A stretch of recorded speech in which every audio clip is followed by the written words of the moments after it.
thinking about something. You've been thinking about what? I've been thinking about that scar on your right thigh. My left thigh?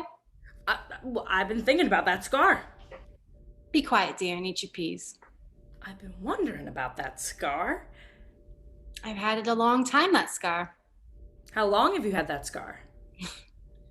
Eat your peas. How long have you had that scar? A long, long time.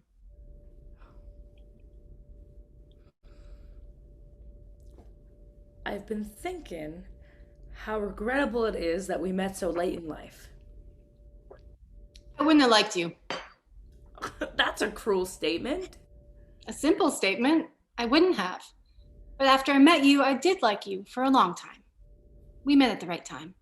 You're so practical. I liked you for many years.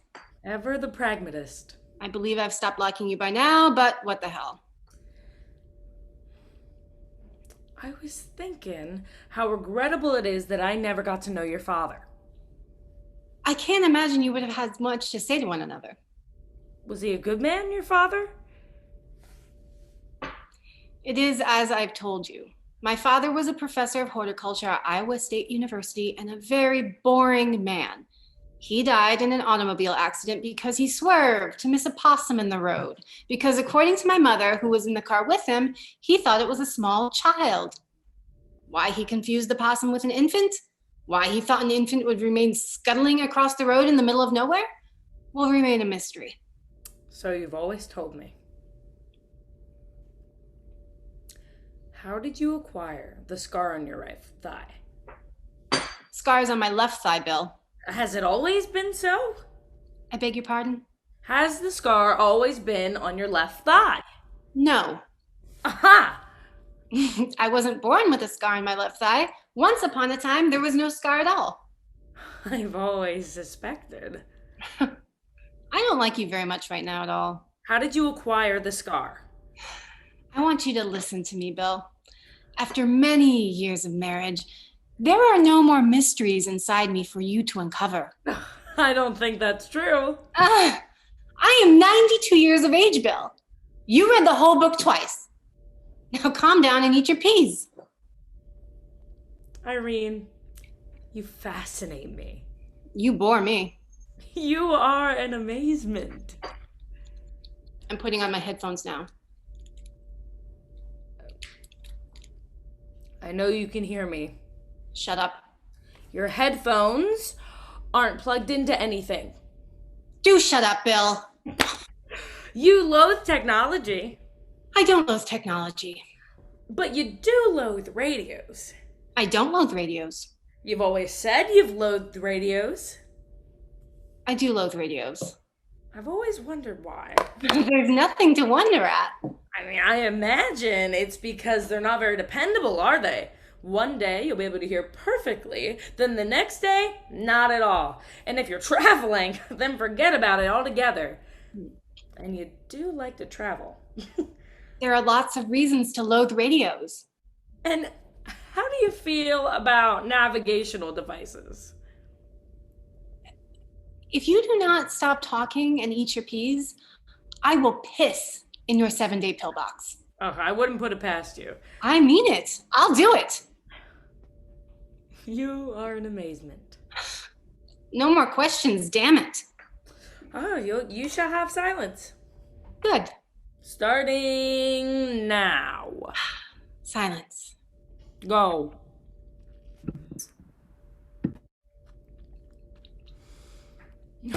There's something I've been wanting to ask you. Oh, for goodness sake. I've wanted to ask you something for a very long time. Get it over with then. A very long time. You don't say. Years. I wish you wouldn't say. Decades. I wish you'd not say anything ever again. Ever since I've known you, Irene, I've been dying to ask you one question. Well, what is it then? What is your big question? Ask it at last, and finally, after nearly 50 years of marital bliss, uncover the true nature of my soul so that you can finally stop bugging me with these ridiculous interrogations. Ask whatever question it is that haunts you so. Ask it already. I don't know if now's the right time. Oh, it's never the right time. I may die without ever asking you this question. Ask the damn question so that before I die, I can eat my peas in peace. It's a big question. It certainly must be. When I requested your hand all those years ago, I had intended on asking you this question. It But must be a very big question. but I lost my nerve. So I proposed marriage instead.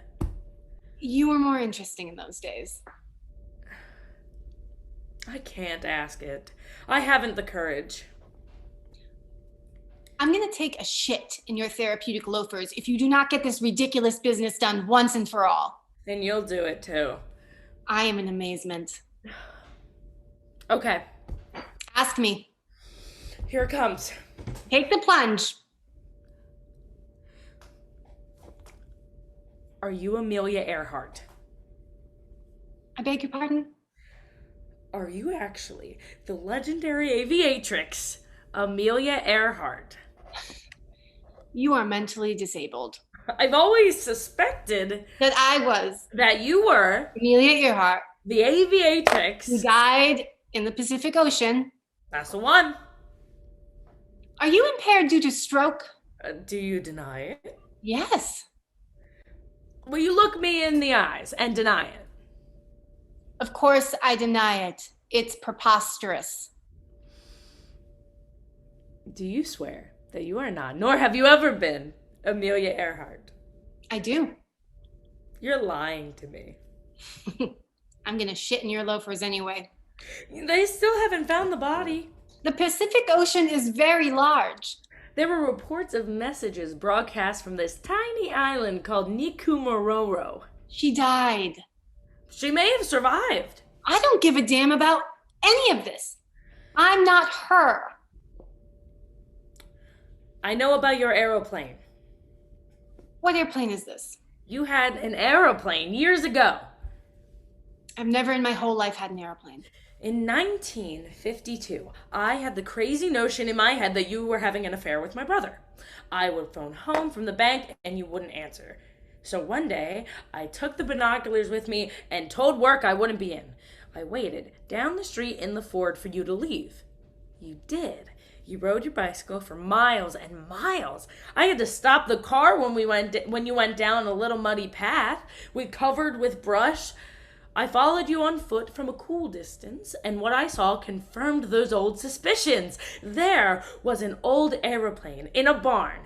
You swung open the door and walked in. I was terrified of being seen, so I left. You can't deny that you had an aeroplane. You're right. I knew it. I was indeed having an affair with your brother. That's not true. He found that old barn with some beat up old crop duster for our rendezvous. We would sit in the cockpit and do all kinds of animalistic adultery. And that's the secret. You sensed I had a secret all those years, and well, I did. I'm not proud of it, but I just wasn't cut out to sit around and make modest American love to a modest American man. I lusted, Bill, and your brother was the beneficiary of that lust. And I really do apologize that all these years you thought I was secretly someone else, some amazing someone else. Amelia Earhart of all people. The unfortunate truth is I'm just your boring old wife, though perhaps a little more promiscuous than you once thought. I know better than that. You don't know anything at all. I know you and Fred Noonan were really sent to the Pacific by the United States government in your Lockheed Electra to spy on the Japs. Please don't refer to them as Japs. I married Amelia Earhart, the most incredible woman of the 20th century. I know who I married. No one is going to tell me I didn't marry Amelia Earhart. Was she incredible? She was. You were. You were the one who changed the world. Little girls saw your achievements and knew they could rise above the Barbie dolls and petticoats and become an explorer.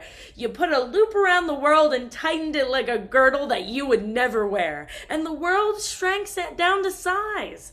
You are Amelia Earhart. You are amazing. And I love you. You really think quite a lot of Amelia Earhart, don't you? Yes. You're wrong. I'm right. You're wrong. I'm exactly right, and I know I am. It was the British government that hired myself and Fred. We landed in the Marshall Islands, not Nicamaroro. The Brits faked the broadcast. No one has ever found the plane because they aren't looking in that little barn several miles from town. I cut my left thigh shaving a leg for an interview. Newspapers were infinitely more dangerous to me than aeroplanes. You are an amazement. Thank you, Bill. Now eat your damn peas. I'll eat my peas. Take you for a ride later?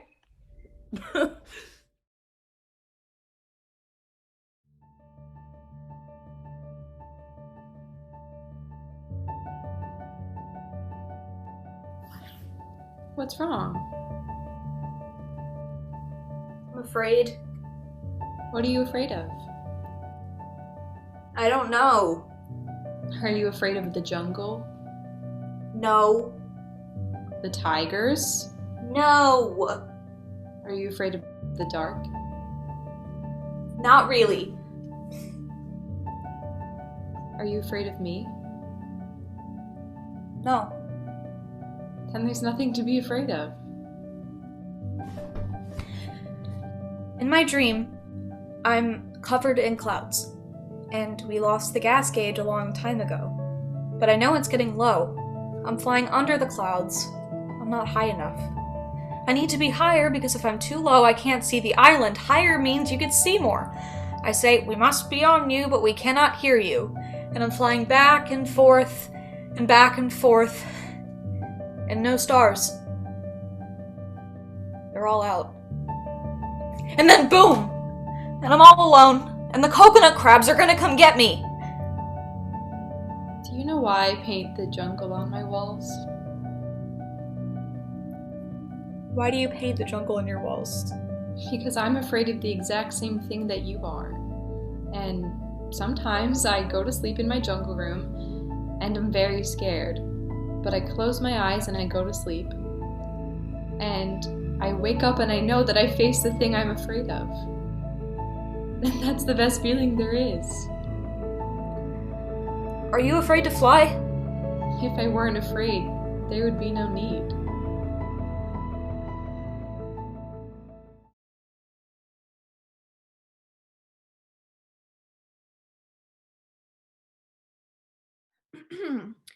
Irene. Yes? Irene Craig. Oh, for goodness sake. My name is Hannah LaRouche. And you're here about the payment plan. Payment plan? No. We're on a fixed income, and I said on the phone that I cannot pay you until No. until we get the check from the... I'm not here to talk about... You'll just have to wait. Bill! What is it, dear? I just have some questions to ask you. We normally get our check on the 3rd of the month, but this month that fell on a Saturday. Now here we are, and it's the 7th. I'm an attorney.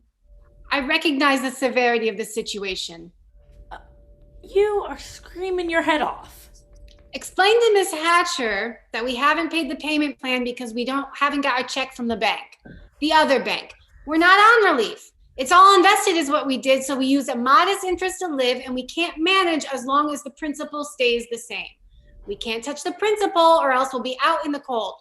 When we get the check... He doesn't care about any of that. He's right. I don't. Don't ask him. He doesn't know a thing about money. He can't even manage fractions. I was a loan officer my whole life. Life's little mysteries. I represent... I don't know why they'd send an attorney all the way out to the sticks. I was saying I represent... Damn it, Bill! What did I do? The rug has a crease in it. Where? Right in front of the lawyer. I could have turned my hip. Oh, don't blame me for it. Who said anything about blaming anyone? Didn't you? No, Bill. I simply pointed out a problem, and you're up, so I thought maybe you could fix it. You'll have to excuse us, Mrs. Hatcher. My name is LaRouche, and it's Miss. Not a good time. Wednesday afternoons are when Ben and I... Bill and I like to get kinky. What? I'm sorry. We get kinky on Wednesdays. It's Wednesday. That is awesome. And we're just about to get to it. Good for you. Go get the hot oil, Bill, and I don't want to see you wearing a thing until Thursday morning rears its ugly head. Well, I'm fixing the carpet. Leave it. Get the hot oil. All right. Where do we keep it? In the shoebox under the bed, dummy, where we always keep it. I'll go look for it. Or you could just ask me to leave. And you'll leave? Of course. Please leave. I like to explain why I'm here first, if you don't mind too much. Make it snappy. I represent the Purdue University Research Foundation. What's that? I work for a college. I can't hear you very well. Speak louder. I'm a lawyer for a school. Sounds like a dreadfully dull job. My client is missing an airplane. We wonder if you've seen it. You don't have to yell. She's got the ears of a cat. Did you find the hot oil? No. Do you mind if I ask you a few questions? Seems pretty careless misplacing an aeroplane. Any ideas where you might have wound up? I haven't seen any aeroplanes. Maybe ask at the airport. It's shiny and old, and it means a very great deal to a lot of people. If you know anything, I don't. I hate to be a bother. Hurry up, Bill! I can't find it. It's an epidemic. How's that? Look harder. I can come back. That would be silly. You've got an airplane to find. I'm interested in getting to know you. Ah, what a waste of your time getting to know me would be. I'm a mean old lady. I could bring tea. Don't care for it. I could cook something. Bill does the cooking. What about reading? What about it? How are your eyes? Oh, fine. I could read to you. You're plucky. You're Amelia Earhart. Who? I found it. That's the wrong one! Amelia Earhart. Now, I've heard that name somewhere. You her? She was that actress who died in the library explosion. Yes, I recall. You know who Amelia Earhart is. Cecilia Gebhardt, was it? The ears of a cat? Your people need you. Need me for what? I haven't got any people. Do you have any Bush veto a bill to help victims of rape get abortions? No, don't help them, but we can fund the Contras in Nicaragua, no problem. And while every sperm is sacred, we are ready to kill every human being on the earth with a nuclear weapon. How is that funny? Send up the bat signal. This sounds like a job for Amelia Earhart. You could help us. And your client wants my Electra so he can disarm the nukes? Bill enters nude. It's hilarious, but due to an outbreak of intensity of focus between the two women, no one laughs. Irene, I didn't find any hot oil under the bed, but I did find some preparation H. Will that work? That'll do fine.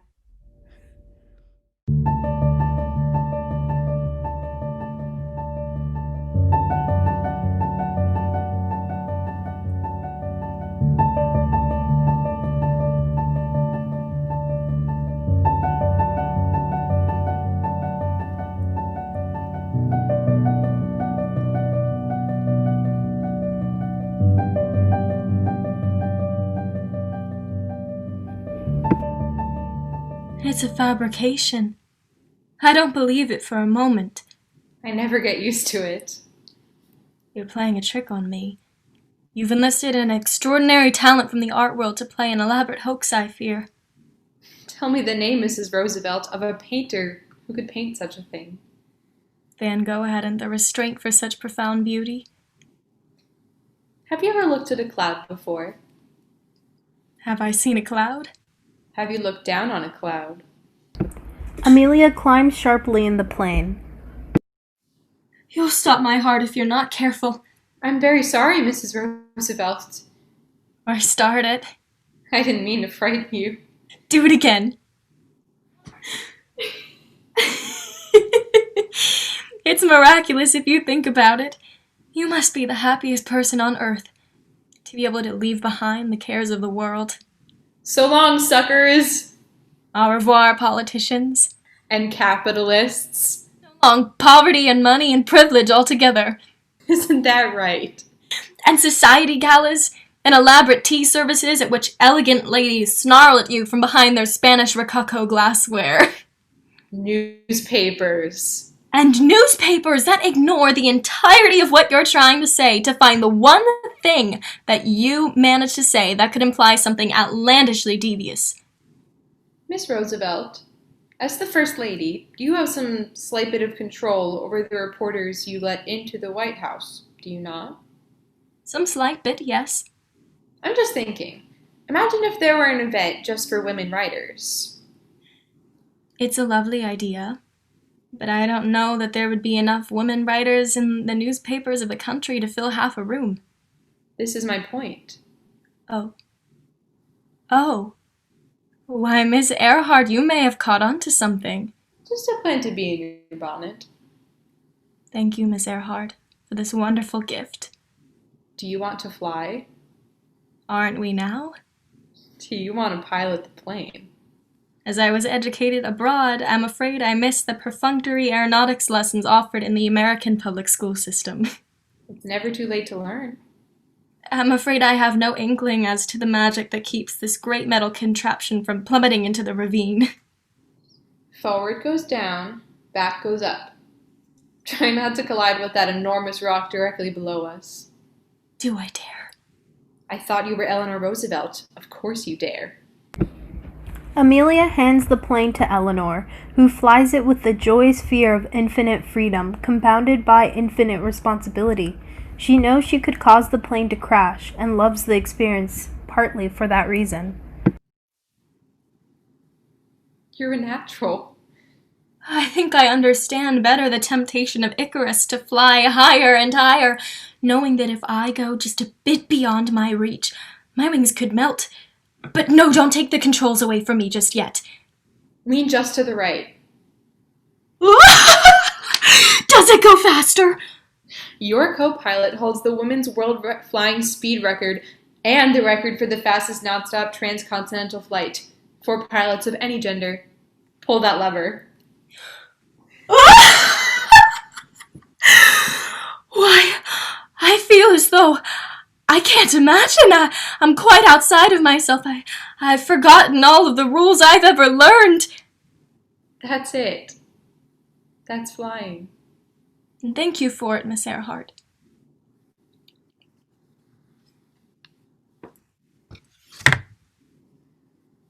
I'm sorry the president couldn't join us. I'm not. I suppose someone had to entertain George. Let this be ours, shall we? We're very gracious for the invitation, Mrs. Roosevelt, and I want to be as kind as a guest as I can. But I would be utterly foolish if I didn't make some mention to your husband of some small matters that have been on my mind for some time. I practice that. It certainly paid off. Don't want to be rude. If you've seen my husband speak, you know he's full of the variety of honey that makes even the direst international catastrophe seem like a round of poker among chums, and a smile made for that cigarillo that he insists on puffing on day and night. He's very charming. It has been said that behind every good man there is a good woman. I've heard. If I stood behind Franklin, he would have no idea where he was going. If you're serious about your concerns, you may discuss them with me.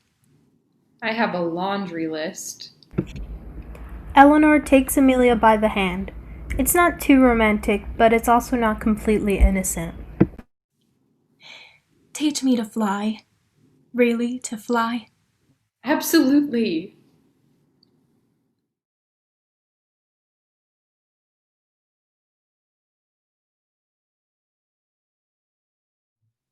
I've been having this dream. I fucked up.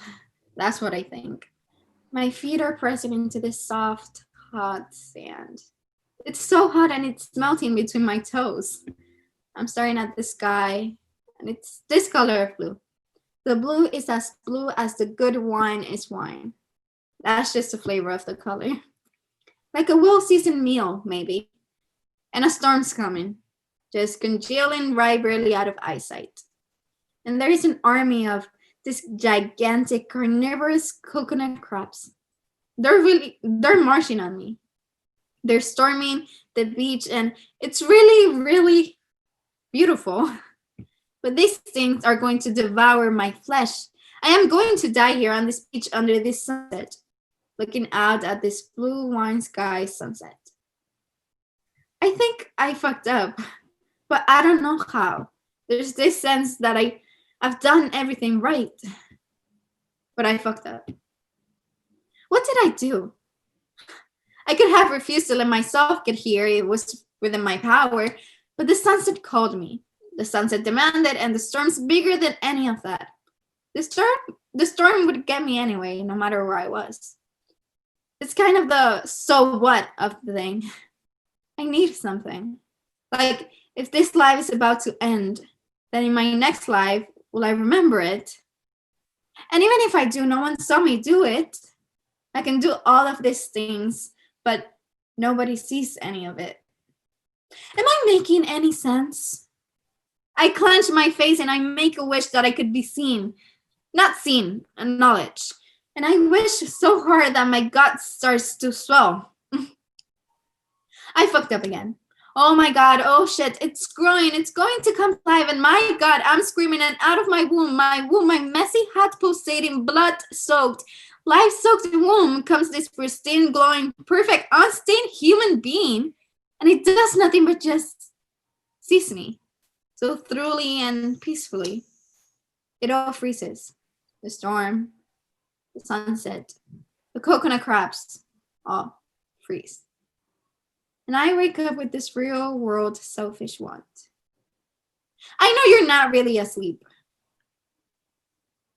You want a baby, which makes you even duller than you were before. I don't think I really want a real baby. I want a figurative baby. There's no such thing as a figurative baby. Babies are messy. So is cheese, and let me tell you that the absolute worst thing about being 92 years young is I can't have any cheese or my innards will revolt. Cheese? You don't want a figurative baby, you want a literal baby. I don't. Stop bullshitting yourself. I have no desire. Look at me, I'm an empowered woman. I don't want a baby. I hate babies. Nobody hates babies. I hate babies. You sit alone at night and you cradle your tummy, just wondering how it would feel. You pinch your nipples and imagine an innocent child suckling you. For the first time, it's not a sexual desire, it's something bigger. You imagine the need that the child has, the total dependence, and the feeling of providing life. There's nothing minuscule about that. Do you have any children? Good Lord, no, I hate children. I want to talk to Amelia. You don't get to talk to Amelia. Irene, I want to talk to Amelia.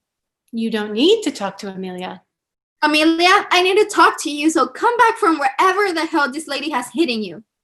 No. Please? Okay, fine. What is it that you want? Is that you? Yes, it's me. I'm speaking with Amelia Earhart. Oh, for God's sake, yes. I've been locked inside the suppressed subconscious of this crazy old lady just waiting for a feminist with a magic key to come and save me. Thank goodness you've arrived. Take this seriously. You have invaded my home because you want some advice? Sure, fine. I'm Amelia Earhart. But don't expect me to take your boring insecurities seriously. Do you have dreams when you were flying, when you were circumnavigating the globe? What a marvelously stupid question. I have trouble sleeping too. If I thought I was meeting Earhart, I'd have different questions than that. We're interested in different things, maybe.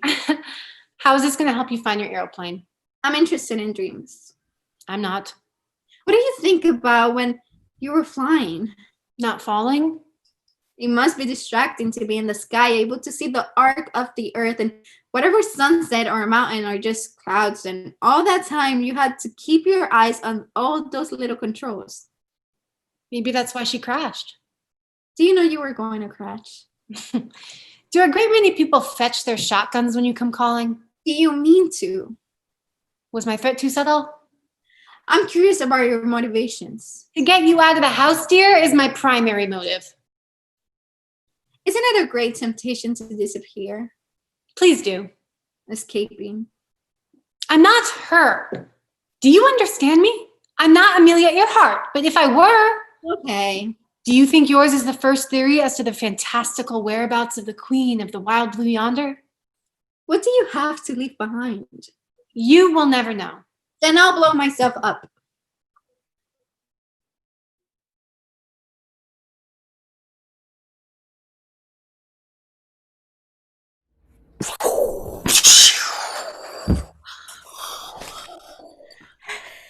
Is that a shiner? Where do you see a shiner? On your eye.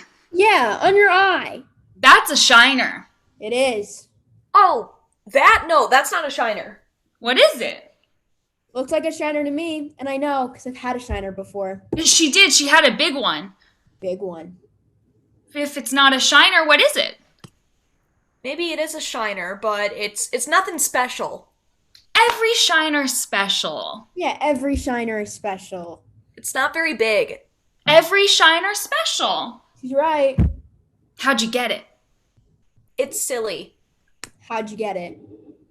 Okay, I was riding. Was it a pony? Not a pony. Was it a horse? I wish I had a pony. Or a horse? It was an elephant. You were riding an elephant. Nuh-uh. Yeah, nuh-uh. Uh-huh. Nuh-uh. Nuh-uh. I was on this little safari in Africa, and in Africa, the sun is hotter than it ever is, even in the sweatiest lunchtime in August, when you're too hot and mopey to breathe, when you gotta hold your hair over your head so your neck doesn't melt, and our horses got so tired and sweaty that they just plumb ran out of sweat. Nuh-uh. Huh? And there was nothing we could do, 'cause 3 big hairy men with elephants was chasing us down, and our horses just pooped out on us. So I hid in a thicket of brambles, and I got stuck all over, but I didn't let myself yelp, not even once. 'Cause you know what'd happen if I yelped? What had happened if you yelped? Don't listen to her, Toots. The hairy men would've ate me for dinner. She telling the truth? Or not dinner, 'cause it was after dinner time, but they coulda ate me for supper. Golly.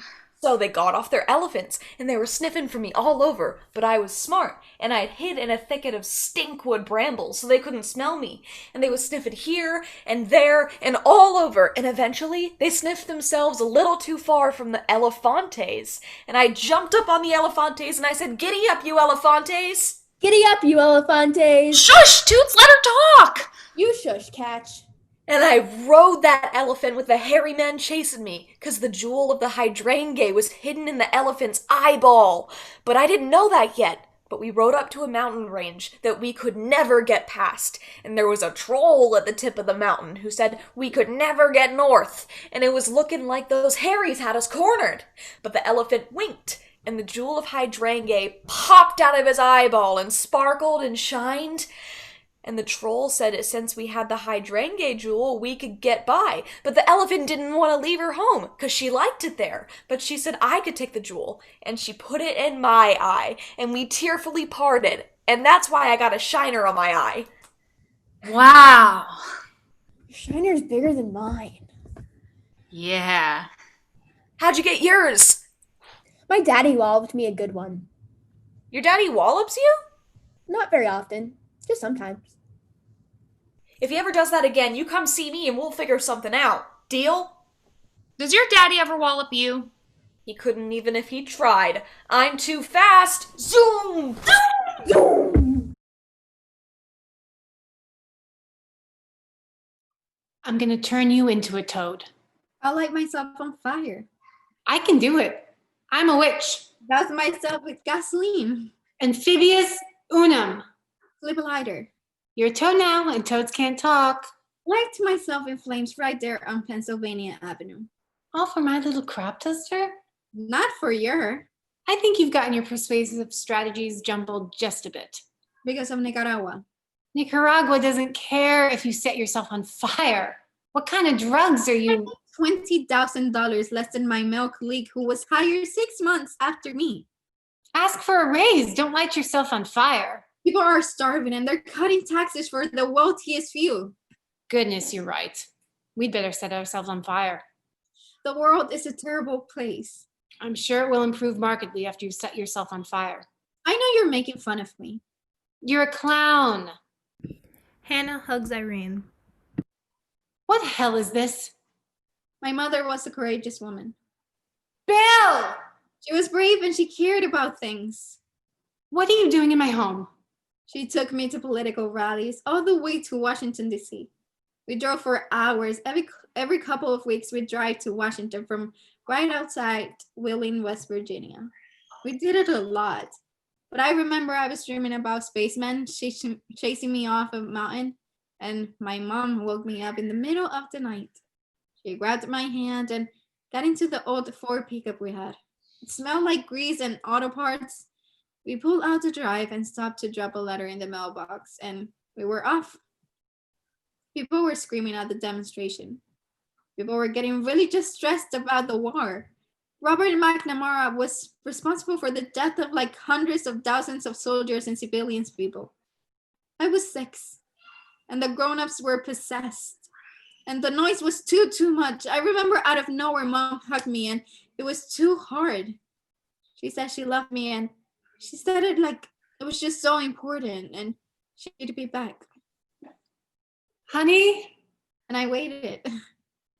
And I waited. The yelling got louder and more abrupt. People started running. I stayed planted. The crowd stopped, and they got really quiet, mumbling, "What's happening?" I heard someone say somebody was on fire. They said it was a lady, and Is this true? my grandparents took care of me. A couple of days after it happened, they brought me a letter that my mom had mailed that morning. It was your poem. My poem? The poem you wrote. Have I written the poem? Miss Earhart. I was humoring Bill. He had a crazy idea. Courage is the price that life exacts for granting peace.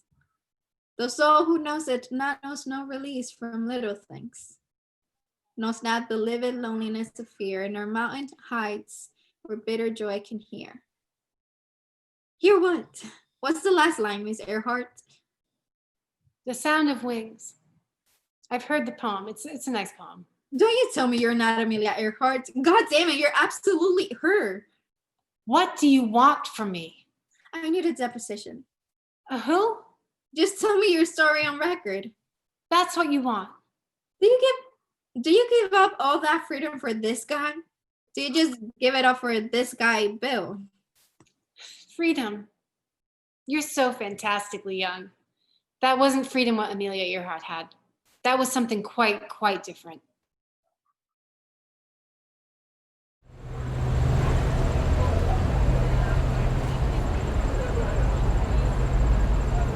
Say, aren't you Amelia Earhart? Guess that depends on who wants to know. Holy fajoli, sister, you were the first lady to fly across the Atlantic. Didn't say I was her. You a newspaper man? You're the spitting image, holy fajoli. One of those faces, I guess. And no, I'm not in the news business. I'm in another business. Amelia Earhart, holy fajoli. Don't you think maybe you're making kind of a big fuss about this Amelia Earhart lady? A big fuss? That lady's a hero. Your trumpet's off key, mister. She didn't do anything a sack of potatoes couldn't do. It'd have to be one attractive sack of potatoes if you get my drift. Oh, I get your drift. All that fanfare and hoopla and a parade for an attractive sack of potatoes. Didn't even let me fly the plane. I was right. Holy fajoli, it is you. You're a real looka-lady. Mister, that's a real swell compliment, but I honestly just sat there. What, do you want to fly the plane too? Sure I do. Holy fajoli, that'd be something. Over the Atlantic Ocean. Well, I'd like to see that. I'll do it too, just a matter of money. Money? Nah, money's not a problem, if you get my drift. This time I don't get your drift. Sure, money's easy, if you're willing to... But no, I don't suppose you would be. I don't suppose I would. I didn't think so. Shame. What is? It's a shame is all I meant. And it is too. Why don't you say what you mean, Mr. Chumley, Mr. Howard Chumley. Mr. Chumley? I don't like beating around the bush. No, nobody wants to beat around the bush. To be blunt, Holy fajoli, please do. if you have a decent proposal as to how we may engage in a symbiotic business deal, please propose it. If your idea is not both decent and lucrative, I'd be glad to sign any bubblegum wrappers you may have handy. What would you say to half decent? Good evening, Mr. Chumley. Don't suppose you smoke cigarettes, do you, Miss Earhart? Don't suppose I do. Shame. Lucky strike, sure like your puss on our newspaper adverts. You know, for a price. What's the price?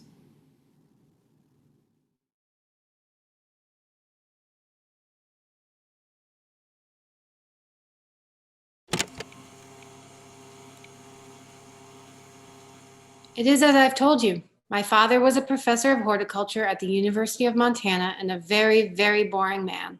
Wait, What? this is being recorded. I'm just an old lady. I don't understand these complicated mechanisms. What are those turny thingies spinning around? What is that thingamabob?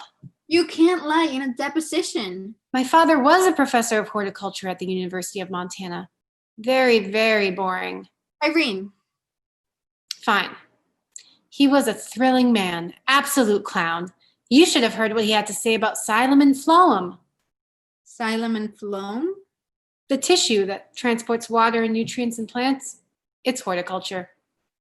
You claim his name was John Denver, is that correct? Yes, no relation. Got it. I mean that he was no relation to John Denver, the singer. He is or was related to me. He was my father before he died. How did he die? I've told you. But we're recording it now. This is a deposition. Can I ask you a question? No, I'm asking you questions. I'm going to ask you one question. That's not how a deposition works. If I were lying to you before, do you think that I would suddenly tell you the truth once you said the word deposition? You could go to jail. I'm 92. That would be extremely uncomfortable for you. They won't send me to jail. I'm begging you to take this seriously. Very well. Oh, thank God. As long as we understand that I'm taking this seriously because you've begged me, and not because it deserves to be taken seriously on its own merit. Whatever works. What was your question? How did your father die? An elephant stepped on his head. Irene, Auto accident. He swerved to miss a child who was really a possum. you're not taking this seriously. What is there to be serious about? My client has filed a complaint based on the testimony of your own husband seeking the surrender of a Lockheed Electra twin-engine biplane that is thought to be in your possession. Objection. Relevance. You can't object. Why are you asking about my father? When did he start working at Montana State University? University of Montana. Pay attention. You're sure? Certain. There is no record of any John Denver ever having been employed in any capacity at the University of Montana. At the University of Montana? Further, the University of Montana College of Forestry was founded in 1913, when you were 15 years old, and doing the math, that is 4 years after you claim your father died. Pay attention. I'm paying. My father was a professor of horticulture at Montana State. I'll have to check for a John Denver at MSU, who died in, was a Model T? That's right. Was it a newer Model T? As I've said, I was 11. In 1907, Yep, the year your father passed. that's correct. You would have just turned 11. I'm so bored. The Model T wasn't introduced until 1908. I don't recall. I don't remember any of this. I was nearly 100 years ago, and I'm getting on in years. Of course. I'm batty. So bad you don't even know your own name. Could be. There's no record of Irene Denver born in the states of Montana. I checked every county. I was up very late last night. I wasn't born. I burst forth from my father's cranium.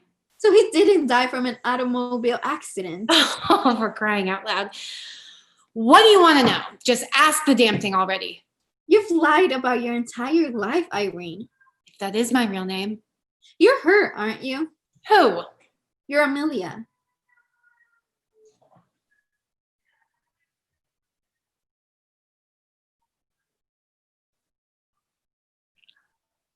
Let's get one thing crystal clear. Nobody is taking my airplane. It belongs to me and has belonged to me for a very, very long time. Show me. It's mine.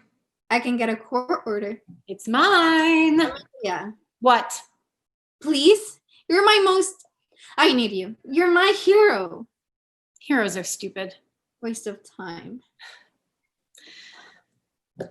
All right. Meredith Donnelly, 243 Amity Street, Amherst, Massachusetts. Look her up.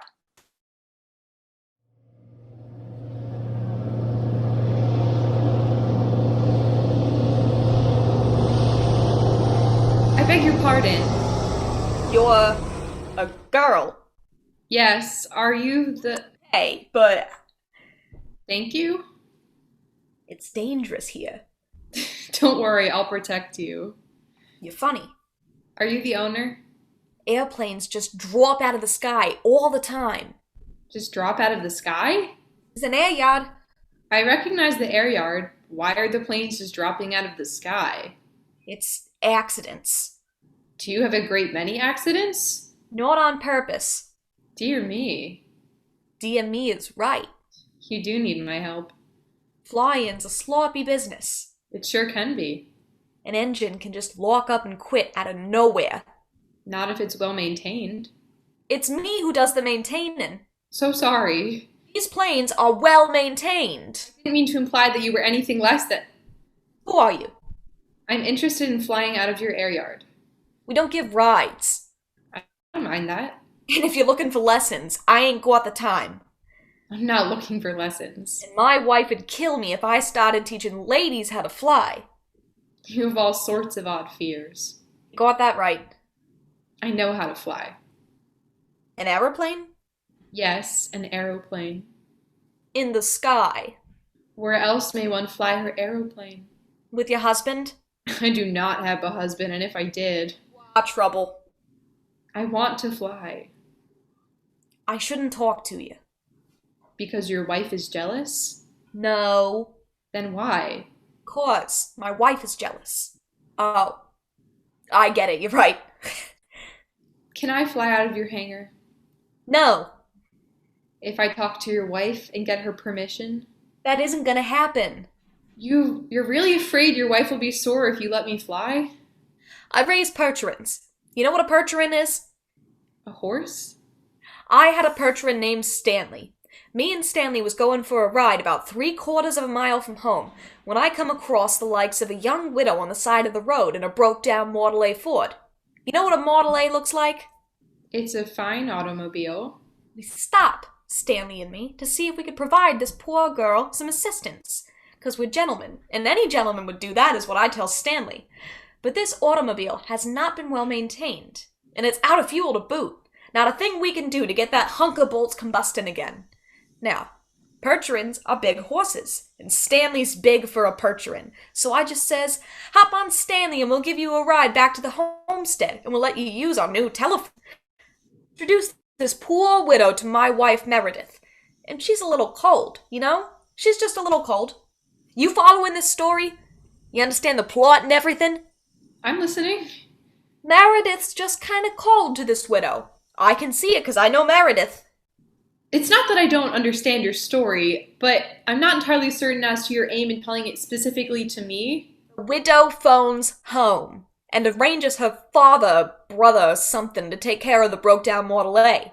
Give her a ride back into town, didn't think twice about it. I wake up in the morning, ain't no eggs on the table. And Stanley. I don't like to remember it. Did Meredith kill Stanley? Stanley was cleaned like a fish. Know how you clean a fish? I've cleaned a fish before, yes. Know how they take the head and the spine and all the little bones out? Now, I have no idea how she did it. Meredith's a small, little person, and Stanley was not small. Stanley was a large horse. All she said when I saw her was she asked me to pick up a new meat cleaver at the general store. Stanley was a good horse. Meredith seems quite insane. Got that right. I didn't even so much as make a pass at this woman. Never saw her before or since. But Meredith could tell. She could read my mind. I'm Amelia. What's yours? Gil. Well, Gil, it appears that you have made an unfortunate match. It appears so. I guess it's kind of silly, isn't it? The fuss we make. Meredith didn't like the thought of the thoughts you were having about some lady who you never saw before or since. I hate being married. I suppose you could do something about it. Or not. I'd think about doing something about it, but I don't want to lose another horse. That's fair. Think if it was me. A horse or two would be a small price to pay for the liberty to choose what I was going to do on my own. All right. How big's your plane? Well, ain't got much space after all the boys who keeps planes around here. I sold my plane. You sold it? So I can move out here. I'm a nurse. Or was. I'm a social worker, and I don't get paid a lot, so I sold my plane. You sold your plane? That's the size of it, yes. How you gonna fly? Somebody else's plane? What? Mine? No. Mine? No. Just till I save up for a new one. I'm an ACES worker. Know how to rebuild a Vega engine? I do not know how to rebuild a Vega engine. What can I? Learn, and I can do sutures. Stitches. I'm a crackerjack listener. You're looking for a job, is what you are. Maybe just something part-time.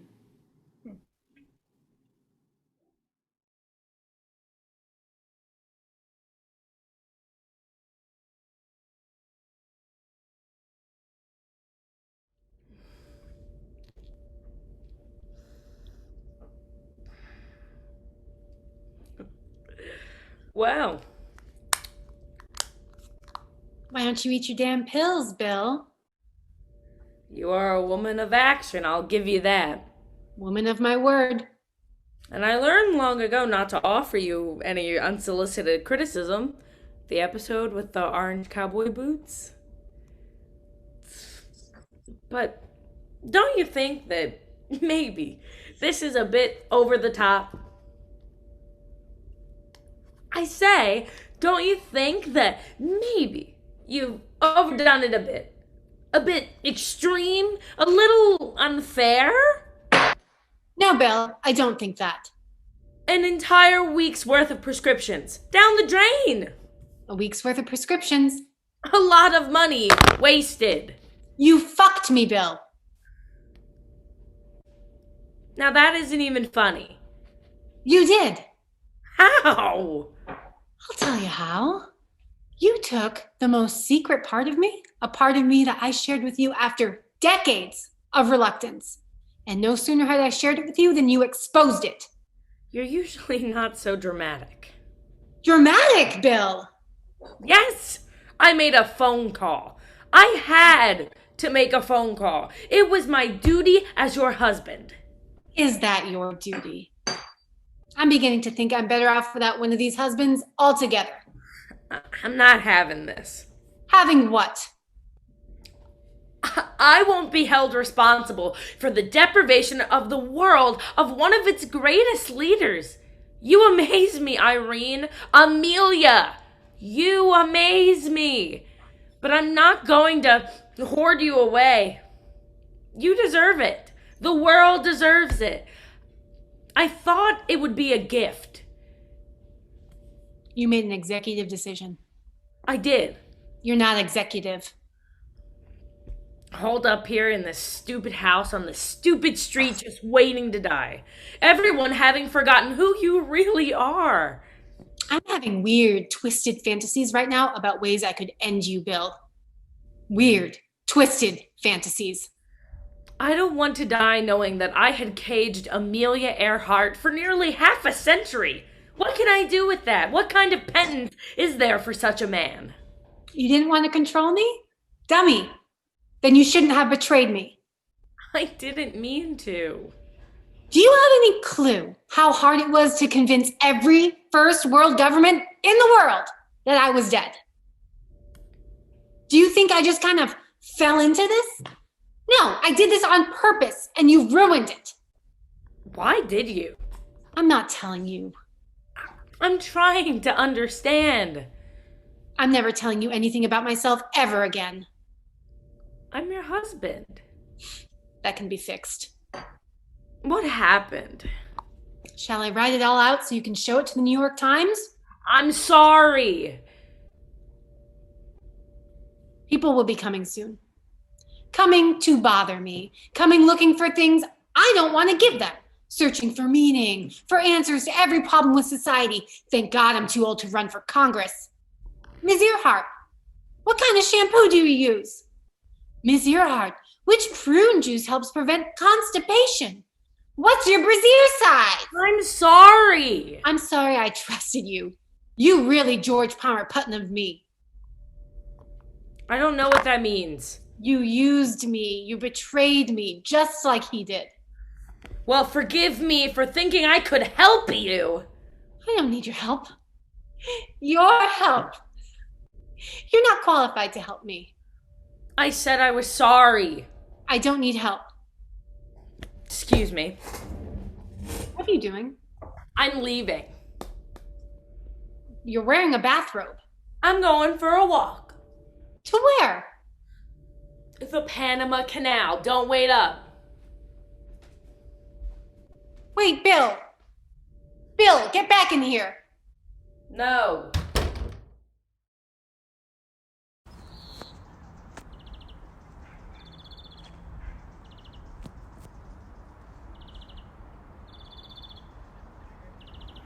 I'm going to release this strap, Don't do that. and I'm going to fall to the ground. I said don't. And you will not shoot me, is that clear, soldier? Stay where you are. Okay. I'm hanging from power lines. They caught your parachute. It seems dangerous to me. Yeah, that'd be dangerous. Do you think they make these things electricity proof? I don't know. Neither do I. You're still alive. You're funny. Well, you are. What's your rank? What's yours? I asked first. You fell from the sky. I need to talk to your commanding officer. Ain't gonna happen. I answered to Roosevelt. The president? Higher, the first lady. Huh? What's your rank? Nobody answers to the first lady. The president does, and so do I. I'm an American soldier, and I have a gun pointed at you. Yep. Don't get cute. Could you go get your commanding officer? Have to wait for backup. Can you call for backup? Nope. Out of battery. I have to communicate with the president. You're a woman in a tree. I'm coming down. Don't do that. Go get your commanding officer. You might run off. Let me down. You can keep your stupid pea shooter pointed at me. Just try not to shoot me. When I get down, we can both go to the commander. What if you got a bomb in your backpack or something? I don't have a bomb in my backpack. I don't know. You're a very nervous young man. I'm a good soldier. So am I. It shouldn't be so difficult. Hold on. What's your rank? Special Forces and classified. What's your name, officer?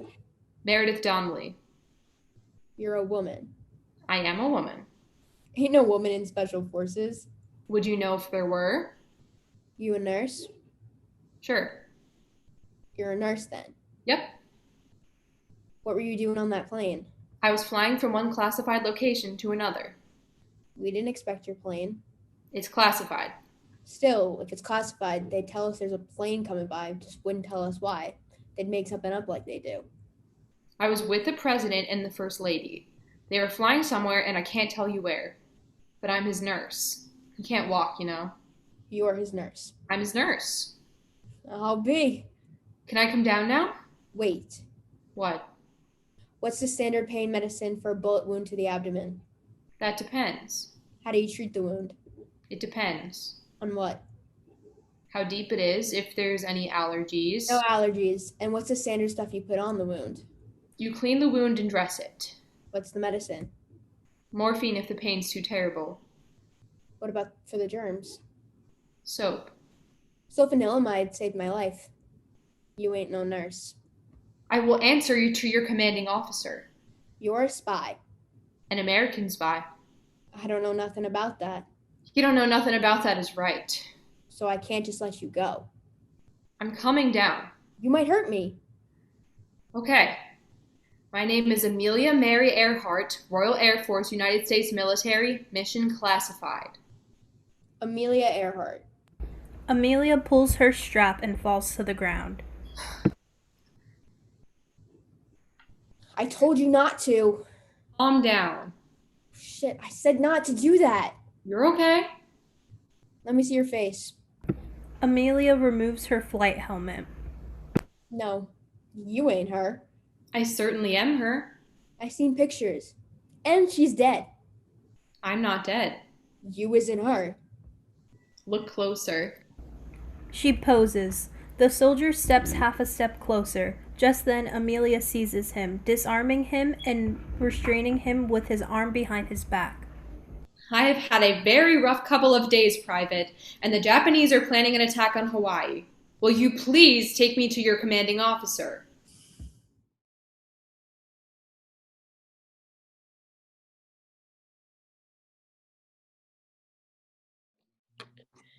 If you're here to talk about the Church of Latter-day Saints, you should know that I'm a cannibal and a Satanist and a Muslim all at once.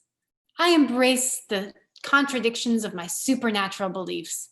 Would you like some meatloaf I made out of a third grader? Not the finest vintage, but it'll do for a Tuesday. You're not Amelia Earhart. Oh, thank goodness. I was afraid I was dead. They think they found her bones. Her what? Her bones, her skeleton. Her bones? Yes, on an island. A fat lot of good that'll do her now. So you can't be her. Where were they when she was lost in 1938? You're not Amelia Earhart. That's all right, dear. You're not a lawyer. I am a lawyer. Would you like some tea made from the blood of children? Full of shit. Just their blood. You're full of shit. I never said. Denied it with a smirk and a wink. I had a speck of dust in my eye. Dangling your mysterious barn over my head like a vault full of secrets. I have a barn. It's a nice barn, but like most of the world's barn-having population, I am not Amelia Earhart. I'm Irene Craig, and I have the ARP card that proves it. When asked if you were Earhart, you refused to address the question directly. I was afraid you'd set fire to yourself if I told you the truth. What on earth are you doing here? You're not her. I know that. You know that. Everyone but Bill knows that. Now he's left because he thinks I'm both Amelia Earhart and the devil herself. You left? Don't change the subject. You changed the subject. When people find out that I'm not Amelia Earhart, they usually disappear. Not you. You're here. I wonder why. Maybe you are the devil herself. You're the one who wants to burn yourself to the ground. I've never told anyone about that, but you. Why are you here, Hannah Delacroix, if I'm not your hero? I'm here because I'm angry. I said I wasn't her. You didn't believe me. You were wrong. I was right. I told the truth. It was you who lied. Wait, what do you mean I'm not a lawyer? I spoke to Cindy. Who's Cindy? I did some research, and I spoke to Cindy at Tudor and Shank. Tudor and Stark? Yes, I spoke to Cindy. I don't know any Cindy. Seems you haven't been to work in a while. No one named Cindy works there. Well, it appears that no one named Hannah works there anymore. That's... You weren't assigned to the Earhart Foundation. Yes. Or no. I wasn't. You stole the file. They wouldn't take the claim seriously. And you wanted to find out. Yes. You lied. A lawyer got fired because she lied? You must be bad. Do you have any inkling? Imagine I was Amelia. What would you say to me? I don't know. You're so aching to set fire to yourself and your career, my marriage. What do you want with Amelia? You won't understand. I'm sorry, you're just not the kind of person who can understand. Sit down and shut up. Back here. Sit down and shut up. No, Shut up, Dillard, and learn something from one who knows. I'm not going to let you talk to me. You're like not going to let anything. Sit down. Grandma's got something to explain. Irene. I'll ply your teeth out of your gums with my bare hands and keep them for a new set of dentures. You'll wish you'd self-immolated. Sit down and shut up. You want to be a woman? I'm going to tell you how it goes. Boys throw tantrums when they don't get their way. You want to become a woman? You'll have to fight a little bit smarter than that. You stole a file from your employer. What's the result? I wanted to. What's the result? You've lost your job, and the next woman those dopes hire is going to be a secretary. And what do you have to show for it? The transcript of a phone conversation with my shit for brains husband. Or a strange husband. I don't know what's going on with that right now, but you were a lawyer. Lawyers can become judges, or congresspeople, or president. You can make a real ruckus. But now the only thing you got is me. You're stupid. I was a family court lawyer. That's what they want women for. They gave me cases about who gets dogs with little Jimmy on the weekend. Amelia would tell you to beg for your job back and be the best damn lawyer you could be. Amelia would tell me to demand change by any means necessary. No, darling, that was Malcolm X. You want to be a martyr? That's easy. Waking up every day and chasing what you desire, what you decide, what you insist. That's the hard part. Setting yourself on fire, that's theater. Living is work. You know nothing about her. I know some things. You're a housewife. I'm a wife, among other things. Would you begrudge me even the comforts of a home? You don't have the capacity to understand what someone like Earhart means to a woman like me. I have it on very good authority that Amelia would disagree. Stop that. Stop what? You're not her. No, they found the bones. How could I possibly be Amelia Earhart? Okay. They lost them. They lost the bones? They think that in 1940 or 41, about 2 years after she disappeared, that they found the bones. At the time, they thought they were men's bones, but they photographed them and sent them to some museum. The museum misplaced these seemingly inconsequential bones, and now they think they belong to a woman. Probably Earhart. And that's what convinced you I'm not her? They were found where Amelia might have crashed. That is your evidence? You have crap for brains, you really do. Look at you. Look what you're wearing. You're not Amelia Earhart. You're an old Billy. Arm wrestle me. What? Arm wrestle me. If I win, you have to beg for your job back. What if I win? Tell you all my secrets. I'm not going to arm wrestle you. Chicken! Elderly. I'm a biddy, but I'm fierce. I heard you never get my job back then. You some kind of princess little weakling. Wayfish little pixie who didn't quite find a suitable beau, so she had to join the workforce. Fucking arm wrestle me. Don't you dare go easy. Okay. On your mark. Get set. Go! Nothing happens. I said don't go easy on me. God, Irene. On your mark. For real this time, don't go easy on me. Get set. Don't go easy. Go! Oh. My elbow. I'm sorry. Oh, damn it. I can take you to the hospital. Again. No. Best 2 out of 3. Absolutely not. I'm not going to the hospital. I'm not hurting you. Do you want me to tell you what I know? Do you have anything to tell? You may have to hurt me to find out. I'm leaving. Do you want to ride to the hospital? I win. Go apologize. I'm not. Out wrestled by a nonagenarian. Okay, let's go. Don't go easy on me. I won't. I'm bringing the pain this time. Give me your best shot. On your mark. Go! Irene, cheating, puts all of her strength into bringing Hannah's hand down, leans into it. Slowly, calmly, Hannah forces Irene's hand to the ground. You okay? Fine as a frog's hair. That's 2 out of 3. I win. Yes, you win. Haven't had that much fun since. Get your keys. Hospital? I'm taking you to the barn. The barn? My secret barn. That's real? Of course it's real. Let's go. I need my shoes. You're wearing shoes. These are my indoor shoes. I need my outdoor shoes. The phone rings. Get that? No. I'll never make it in time. What are you going to show me? The Holy Grail. It rings again. Just get it. Get the damn phone, Hannah LaRouche. Hello? Irene's residence? No, I'm Hannah, a friend. No, it's Irene's residence. There is no Millie. Millie doesn't live here. Who is it? Hold on. What is it? Shh.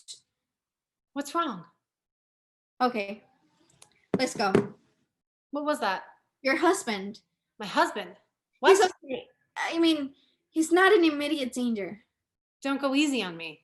There was a car on the tarmac at the airport. He was driving very fast down the runway. I guess the police chased him just all around the airfield. It'll be on the news. He's okay. They said he was confused. That'll be it for the Buick, I suppose. You don't drive, do you? Why wouldn't I drive? You're old, Irene. I'm not too old to drive. Okay. I'm not too old to drive. I'm sure you're a great driver. Presumably, my automobile has been impounded. He was confused. He wasn't confused. I'll give you a ride. I don't want your charity. Then I'll go. That would be best. We've had a tragedy, and I think it would be best to have a little privacy for once. And I'm busy. And you have an apology to make. Okay, then. Damn it. Bye. Wait. Huh? Drive me to the damn police station, would you please?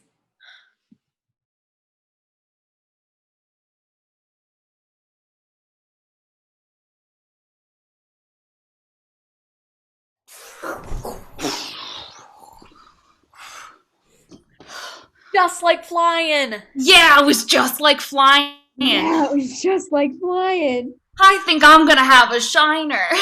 We crashed. Oh Oh no, we crashed. All bursting into flames. Somebody fetch a pail of water! Catch, we're gonna burn and burn and burn. And burn and burn and burn. And nobody can catch us because we're on fire.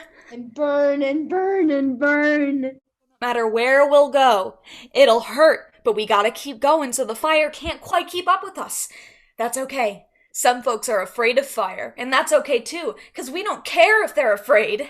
And burn and burn and burn. I'm a little scared now. Catch, you're on fire already. There's nothing else to be scared of. We got each other, Catch. We'll be okay. We will, but I gotta go away. You gotta go away where? I gotta go stay with my aunt. No, stay here. Yeah, stay here. I gotta go, because there's gonna be a war coming up, and I gotta help all the people over there. And when it's over, we'll all get on fire together again, and we'll soar over everybody. Burn and burn and burn. The hairy men will still be there, but if they want to see us even, they'll have to look up and they'll think, gosh, I wish I could fly like them. Gosh, I wish I could fly like them. But we can't fly like them because we're too big and hairy. Oh, boo-hoo. Boo, hoo, hoo. And we'll go to other planets and shake hands with the presidents of other worlds made of fire, and we'll ride in parades in the stars, and we'll fly for real.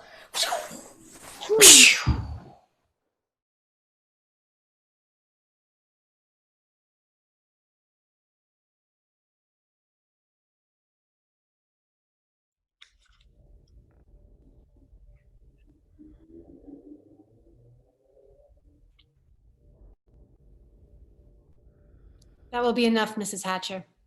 Call me Hannah. Enough. I'm going to check in on you. That seems to be your way. I've written down my phone number and my card phone number, so if I'm not at one, I'm at the other. Oh, I should write my office number too. Okay, there, I'm off.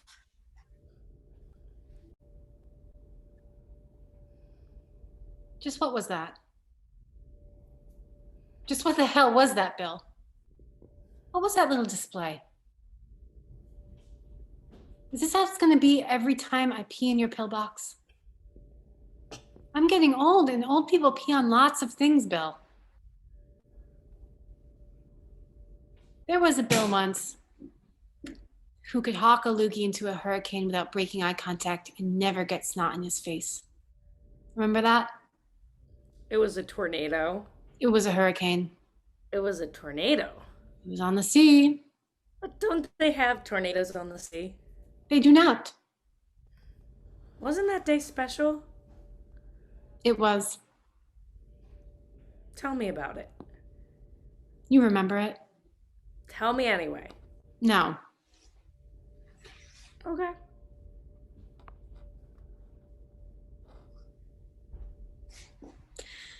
There was a Bill once. A Bill once? Shush now. There was a Bill once who would not be deterred. I hid out in the little apartment I rented from the terrible alcoholic man who employed me. The police came with their sirens and their loudspeakers to tell everyone to leave, but I knew eventually they'd get scared and go when the wind got bad enough. And they did. Was the wind bad? No, it was nothing. It wasn't nothing, but it wasn't a reason to evacuate the island. Oh, someone might be hurt. Never mind witnessing with our own eyes and skin and nostrils the most gorgeous moment that Neptune, god of the sea, and Hera, goddess of the sky, had conspired to bless on us. They took their police cars and turned their tails and ran. So long, suckers. I'm off to the beach. And there he was. You had a pipe that you smoked back then. You were wearing the most ridiculous green galoshes, and you had a bag of peanuts. You kept tossing those shells up in the air and watching them dance in the storm. They were flying like little bitty kites. Just release them and they'd fly up and around. I only thought to watch you from a little spot half an acre away. I thought I was alone. I figured, though, that the storm might be getting pretty bad and we might be knocking off before we knew it. Thought I'd better say something to you while I still had the chance. You startled me. I'm here because there's absolutely no sense in my head, and I've always fancied an adventure. What's your alibi? Don't like being told what to do. Right then, I knew we'd make a very bad pair. But I like the idea that you were stubborn. I'm only comfortable when someone's pushing back. I could tell that you were somebody who could give as good as he got. Folks talk about chemistry being important. We had something better than chemistry. We had physics, friction. You remember what I'm talking about. Do you remember? I think I do.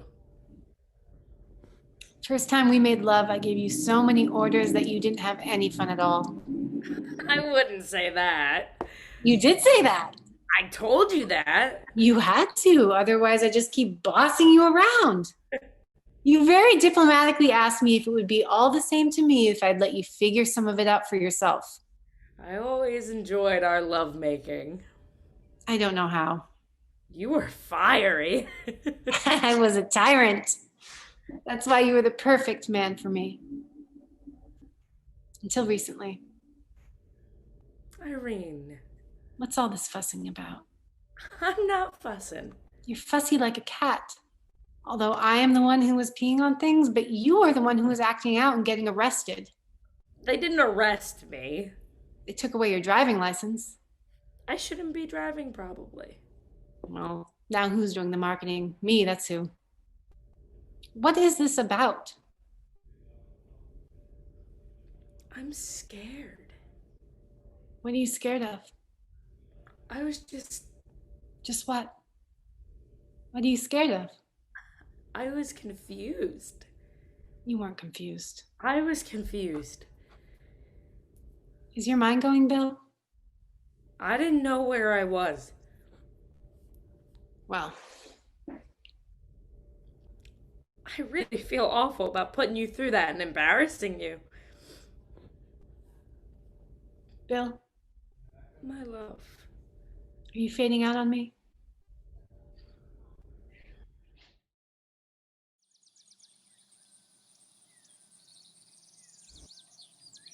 Will you keep my secret? I have agreed to keep your secret. Will Franklin? As long as I live, Franklin will know better than to break your confidence. Thank you.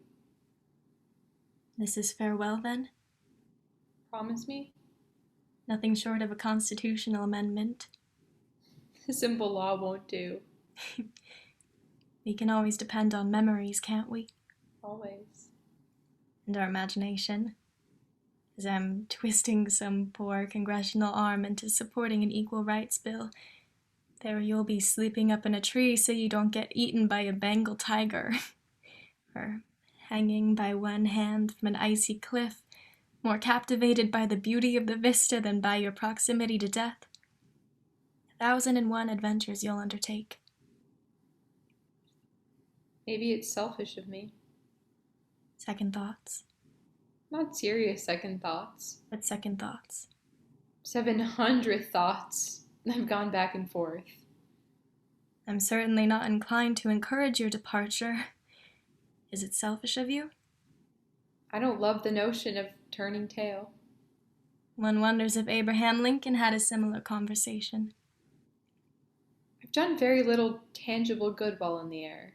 Burned through some petroleum, chopped a few innocent birds in my propellers, but I haven't transported many goods or people. Who cares about me? What have I done? Whatever the hell you wanted. That's exactly right. And that's the point. If I were to die... Let's not be maudlin. Yes, but if I were to die, what would they say? Here lies Amelia Earhart. She did whatever the hell she wanted, and then she disappeared. I think doing whatever the hell one wants is the most important thing. You think I should go? I think you should move into the White House with me and Franklin. What an absurd thought. It's a lovely thought. But that's not what you want. And in the end, it would just be an attractive cage, wouldn't it? Not wholly better than the attractive cage in which you find yourself now. Nothing is as tedious as being trapped in the skin of a person who is esteemed to be great. I should know a bit about that. Eleanor produces a medal. I had this printed up for you. One of the many things that a First Lady seems qualified to accomplish is to give out jewelry to persons who have distinguished themselves militarily. It typically involves newspapermen and a superabundance of fanfare. I think a more intimate presentation is more meaningful personally. Not when I'm leaving. Yes, when you're leaving. You'll be our martyr. They'll say I crashed because I'm a woman. I'll punch them in the face if they say that. I got you something too. You needn't. Wait. It's a model of the Electra. I will cherish it. Time to hop off. Farewell, then. Are you going to stand there? Until you're gone. Read that back to me, I, Bill Craig, being of sound mind and body. and we'll just fudge the part about the sound mind and body a bit. I'm sound. I'm handling this. Are you worried that I'll leave it all to the foxy Meals on Wheels lady who brings us our peas? You wouldn't dare. No, I wouldn't, which is why I'm saying that. I'm worried, if you must know. It's Hannah, isn't it? I'm worried, Bill. Anna LaRouche. I'm worried about you doing nothing. Leave everything to her, Hannah. I'm worried about you not doing it at all. I just did it. And you do find the Meals on Wheels lady foxy. I know you do. That's why she hasn't been here in 4 months. I've asked her not to come. I've got it down. And just for the record, I was worried not that you'd run off with some 40-something child, but that you would embarrass yourself in front of a charity volunteer. I was saving you the embarrassment. Don't think I don't notice the way you fawn over the young fella who mows the lawn. Foster? The lawnmower. He's 12. He's on the baseball team. I give a child a goddamn toffee. Guys, That toffee was 20 years old. We can't eat toffee anymore. Our teeth will fall out. What did that boy want with a 20-year-old toffee? Nothing. He was being nice. You were fawning over him. You're an idiot. I, Bill Craig, being of sound mind and body, leave all of my worldly property and assets to my wife, Irene. Who was not fawning over a junior high school student. But did flirt with him by giving him an ancient toffee. Bill, you had better let me have the last word on this. Oh, of course you'll have the last word. I'm gonna die first. Irene takes Bill's hand but says nothing. Now for me. I, Irene Craig, me. Just Irene Craig. Don't you want your real name? Craig is my real name. Irene Craig, being of sound mind and body. Of obstinate and disagreeable mind. Bill! Smoking hot body. Irene throws a handful of peas at Bill. Leave all my worldly possessions. You can leave everything to Bill and then... No. You're so certain I'll knock off before you. Yes. Leave it all to Bill. Are you sure? You're in much better health than I. Shut up, Bill. Thank you. Simple enough. I'll file these in the morning. Are these things private? The wills? The knocking off papers, yes. They are confidential. You can change them. No one can see them until we kick the bucket? Not if you don't want them to. Is that airtight? It's confidential, yes. I don't want anyone reading this until I've got 6 feet of mud pie between me and the sky. For goodness sake, she just said it's confidential. I will make sure that no one can see it. Add to Hannah LaRouche, because she was magnanimous enough to show my husband and myself kindness in a time when we needed it. I leave my Lockheed Model 10 twin-engine aircraft. Irene, She will know where to find it. we've been through this. It's what you wanted. You're not Amelia. I'll have to show you where it is. Are you telling me that you're Amelia Earhart? Oh, no, dear. There are bones somewhere that someone saw in 1940. How could I be Amelia Earhart? I'll go get our coats. Seriously?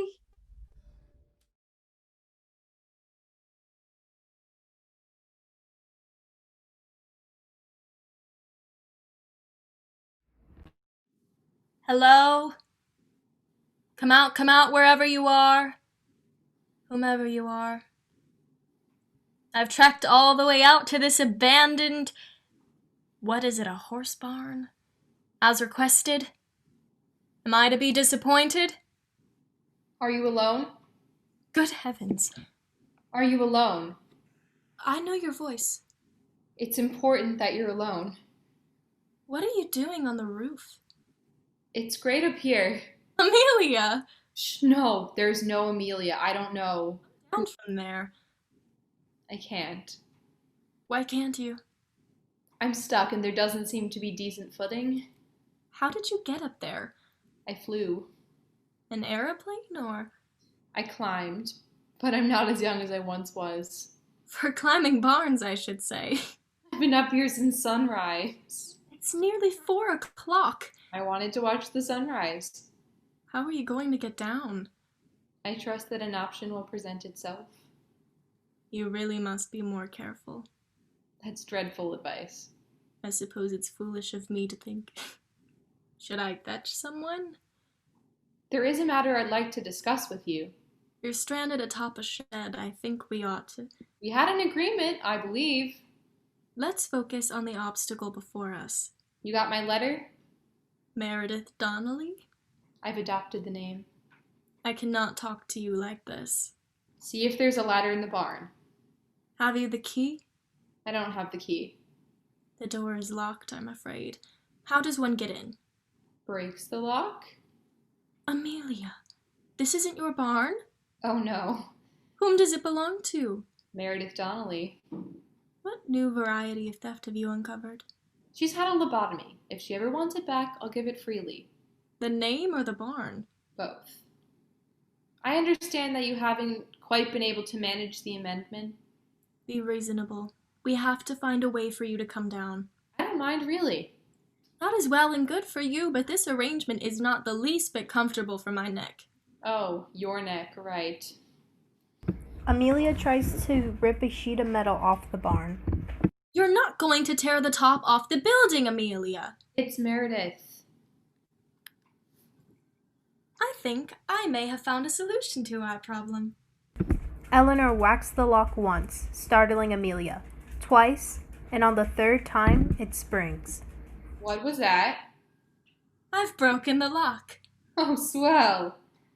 Eleanor drags a ladder out of the barn. Amelia climbs down. Well, how do you like that? Mrs. Roosevelt, you've just rescued Amelia Earhart after more than 8 years missing. It hasn't been that long, has it? 8 years last July. I thought your name is Meredith. I hope you can keep a secret. Come, give us a hug. I was very sorry to hear about Franklin's passing. Thank you, darling. But widowhood really isn't so awful. More time to cultivate my interests. Now to business. It's not a social call, then? Really, if you haven't managed to pass an equal rights amendment, I can have patience.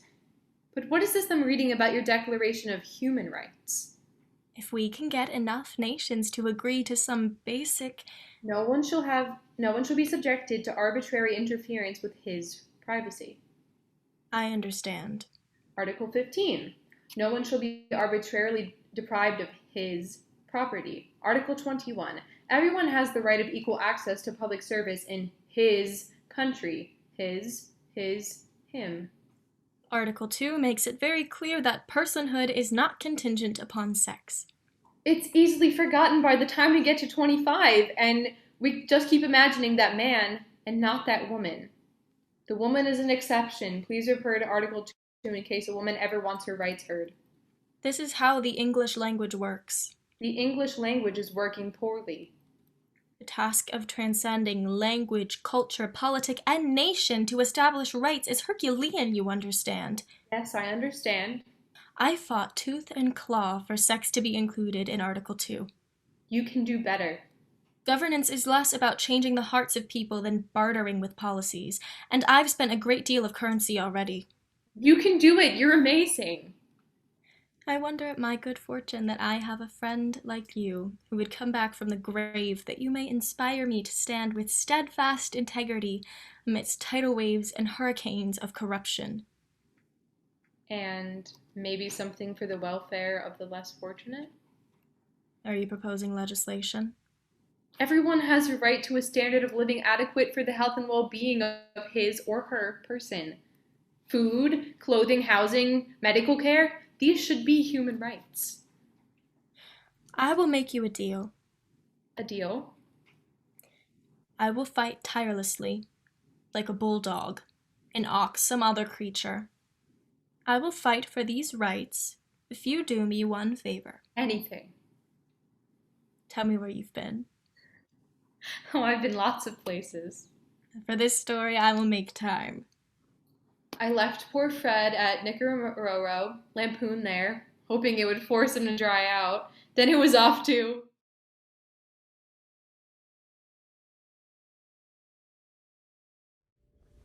I'm terrified. It's okay. It's not a big deal. I don't like it when things terrify me. We can leave if you want to. Don't show me if you don't want. Do you mean that? No, but I said it, so that should be enough. You don't have to do anything you don't want to do. What are you afraid of? I'm afraid of showing you what's behind that door. I can leave. I don't need to know. I can go to my grave not knowing. And I'm afraid of showing her what's behind that door. We can forget about this. I don't want to see it. Let's go. Ugh. If I weren't afraid of doing it, there would be no need. Bill, will you still love me? That shouldn't matter. I will. You don't know what I'm going to show you. Show us if you want. It's quite a bandage to rip off. Okay. I was a terror of the air. No bird was safe when I was in the cockpit. All I wanted to do was fly. Liar, you wanted to do more than fly. I wanted to conquer the hairy men. I wanted to run faster, swim deeper, fly harder than any of those dopes. You wanted to help people. Oh yeah, that. Everybody wants to do that. You wanted to break barriers. Oh, Bill, don't make me vomit. You did. Be quiet. Irene goes to unlock the padlock. I've changed my mind. Irene, I've changed my mind. I'm afraid, and that's that. don't be selfish. It's my aeroplane, and I don't have to show it to you. Nobody's going to take anything away from you. Just show me. I won't tell anybody, I promise. I'll keep your secret. I won't tell the university or any newspapers. I won't publish any books. After I'm dead? Sure, You just want to know for yourself. I want to know. I was hoping for a movie deal. You don't have the cojones, bub. I need some pretty big cojones, it's true. Why do you want to know? I want to know if you gave up. Irene opens the door to reveal to the others a huge scrap pile of rusted metal. There she is. I'm afraid she's fallen apart. What a mess. My shiny plane isn't quite as shiny as it used to be. She was beautiful once. My husband was a flyer. Nice fellow. After a couple years of marital boredom, I decided it wasn't for me and I left. Poor guy.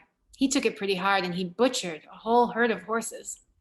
Folks noticed a whole bunch of dead horses and he blamed it on me. I never killed a horse in my life. Not that I couldn't if I needed, but I just didn't want to. What a silly thing to do. I stole one of his airplanes and I left. Irene, what kind of a plane was this?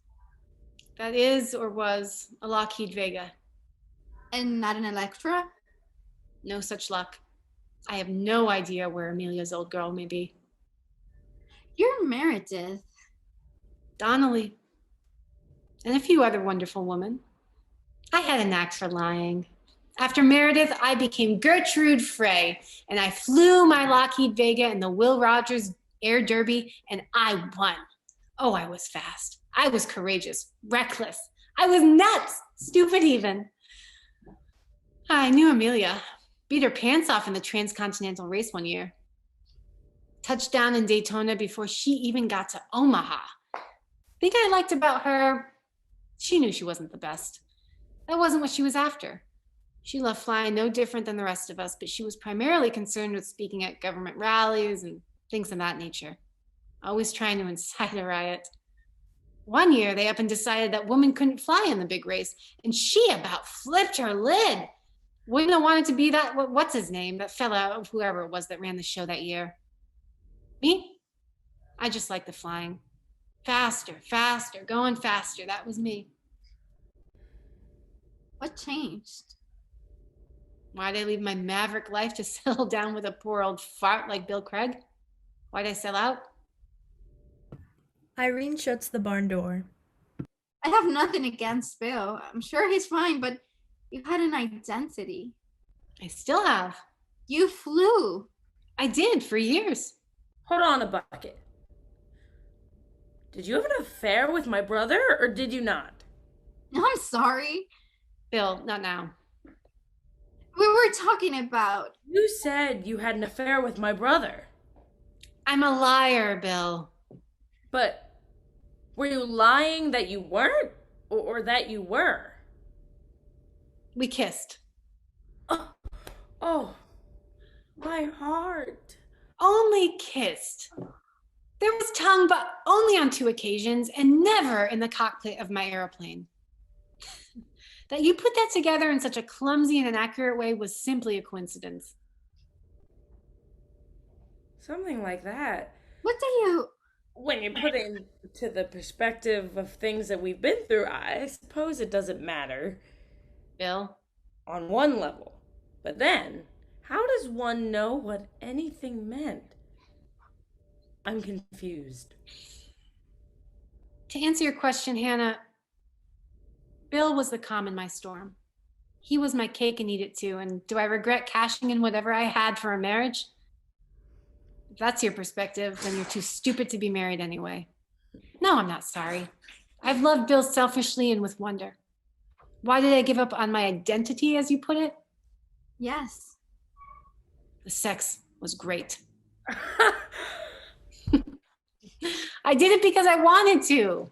I wanted to because I got bored of flying faster than a fire-breathing dragon in an aeroplane, and I wanted a real thrill. That was Bill. Bill the thrill, and he is an amazement. Do you comprehend me? Not yet. Yet. Not yet.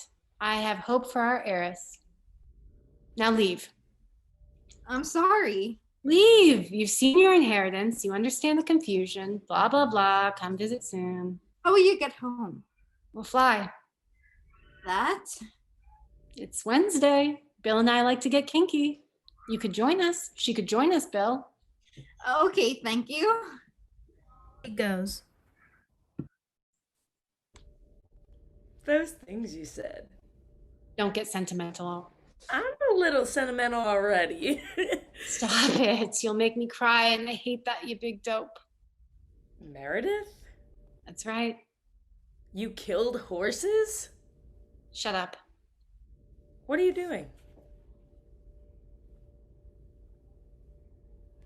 Irene opens the barn door. Shut up, Bill. The barn door moves away, revealing a shiny metal Lockheed Electra, just like new. It glows with the radiance of idealized memory. Bill can barely keep his eyes on it. Want to go for a ride? On that thing? No, I mean piggyback. I want to carry you. No. Yes, on that. Are you Amelia Earhart?